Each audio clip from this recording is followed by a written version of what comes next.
Hello, welcome back to my channel. So today we're just going to have a look at debugging a program, and we're also going to take a look at primitive types versus reference types, as well as starting off the newer part of control structures. So here you can see here in Eclipse that there's a little bug here that you can press, and then you can put in these breakpoints here and here, and when you click on this and debug as Java application, it will show up and step through your program. So this is really important to be able to step through your program, and you can see the different buttons here within Eclipse. So you can resume. This will bring you down to the next breakpoint that you set, or you can also step into and step out of, and these are these two buttons here. So there's a step into and there's a step over. So you can step into it and it will bring you all the way to the scanner class. So this will go into a really deep level part of the code. So this is already within Java. This is the scanner class that I was talking about earlier, that's already been written by someone else that we're just using. So if you go back to accounts, then you can see that it's going to do some calculations based on the next input from the scanner. So Java is split up into two different types. There's primitive types and there's reference types. So the other primitive types are Boolean, bit, byte, char, short, long, float, and double. A primitive type can only hold one value at a time, and that's declared at the time. So local variables are not initialized by default. Primitive type instance variables are initialized by default. So for instance, you can have in one of the previous programs that we wrote, we were just looking at int, and within int the default, if you don't assign it, is null. So that's why it's going to be null when it's assigned to it, or you can assign a default value. So the reference types then are also, you can see here there's a reference type here, a reference to an object. This is scanner input equals new scanner system.in is input is referring to the object scanner. So within that then account one is referring to the object accounts. So it's referring to the object, therefore you can switch and swap out each part of them. So within that you have just reference types and primitive types, and we're going to go into more and more detail as we go along, but for now just to remember that there are two different types. One is reference types and one is primitive types. Also the default values are really important. For instance, if you create a Boolean type, so bool type, then the default is set to false. So it's really important to know what the default is unless you set your own default. So the program will start at false. So we're in the next program, we're going to have a look at control structures. So we'll have a look at if-else blocks and conditional statements. So with that then comes references to different calculations. So you always have actions to execute, the order of executions, and it's basically the algorithm. So when you're writing out your program, you should always write pseudocode, it's called. It's like a map or a fake program written in English, and then you can translate it into Java. It makes it a lot easier so you can plan out your program. So we're going to have a look at that now. So if we go here, so it's going to be file, new project, and we're going to call it student results maybe. First we need to click on Java project, then student results, yes.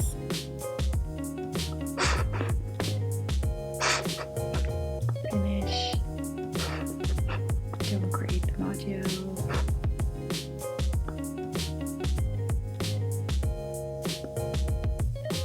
because it was in the debug perspective, now it's switched back to the other perspective.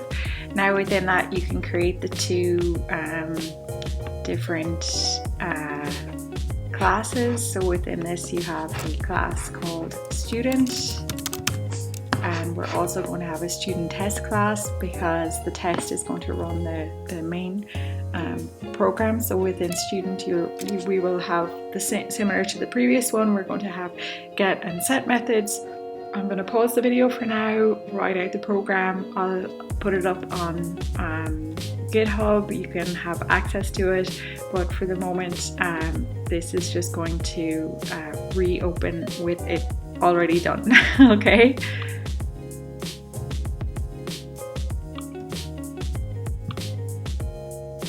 So all you need to do is create a new project. You can call it whatever you want. Make sure that you have everything within it, and then obviously click on the project and create new classes. We've created a student class and a student test class, similar to the previous program. So within the student test class, obviously you refer to an object called student, the object student. So in this instance we have student 1 and student 2. Now with constructors, the constructor is implicitly called for each new object that's created. Unless you outline a specific constructor for that object, it will have its own default one. So within this we have a constructor here called student. This is the constructor methods are always the same as the class name. So we're passing through the name and average. This is the name here. You can see when you highlighted it, it's referring to this. When I highlight this one, you can see where this is being called. So you can also trace through your program where things are being called. So for instance, when we set the average, you can call it whatever you want as long as you're referring to this is going to be referred to the instance variable, which is the private variable here. Set and get methods use a concept called encapsulation, which we covered in the previous video. So if you think of encapsulation like a circle, and anytime you want to access the name, it's within the set and get methods, so it's encapsulated within those, and that's a private instance variable. So as we said before, there are 3 different access modifiers within Java. So there's private, public and protected. Within that you always have the private is only going to be accessible within the methods of that class. Public is accessible everywhere, and then protected we'll have a look at later. So for now, you can see here with the set average that you have student average here. When I click on it, you can see where it's being referred to. So if, for instance, I decided to refactor, so that would be renaming something. You can see now if I rename it to average, you can see where it's been renamed. So it's a really useful tool to be able to do that within this IDE, so this integrated development environment called Eclipse. So within other integrated development environments, you have different options that you can do. You can set the background to a darker color as well. For this, I have it set to the default view, and then you can also refactoring is a really big thing within programming, because if you refactor something, you will change either the method signature. So this is known as your method signature here. So within this you have the parameters that are passed through this method. Within every method you always have an open and close brackets. With the control structures that we're taking a look at today, it's if the average is greater than 0, then execute this piece of code here. The average has to be is less than or equal to 100, then assign to instance variable. So within this you have average here, is a private instance variable. There's a private instance variable for string name as well. So when you click on name here, it shows up where it's being assigned. So this keyword is referring to the private instance variable. So you're saying that when the constructor is called student, that whatever is being passed through here as parameters, that you're going to say you're going to assign it to the private instance variable. So within this class. So if you think of it that way, it might be easier. With the if statements here, you always have an open and close brackets. So you can see here there's different things such as dangling else problems. You also have different logic errors that might occur as well, and we'll also take a look at those. Within every method there's return. So when it doesn't return anything, when it's just setting something, it's void. When it's returning something, it's going to return whatever type that you're returning. So this is double, it's going to return the average. So it's going to put back send back the average instance variable that it was already set to up here. So it's referring to the instance, it's encapsulated. So with this you have public string get letter grade. So here we have a variable which is a string type, which is only accessible within this method. So if I was to say letter grade here, for instance, it's not going to be accessible. There's a syntax error. So there's different types of errors that we will have a look at. There's a semantic error and there's a syntax error. In this instance, it's a syntax error because it's not declared within the whole class level. So like we were talking about previously, there's different levels of access. The access modifiers will determine accessibility within the program or not. So with the get letter grade, you have just an empty, there's nothing in it, letter grade string, and then it executes whether it's an average is greater than 70, or the average is greater or less or equal to 60, and so on and so forth.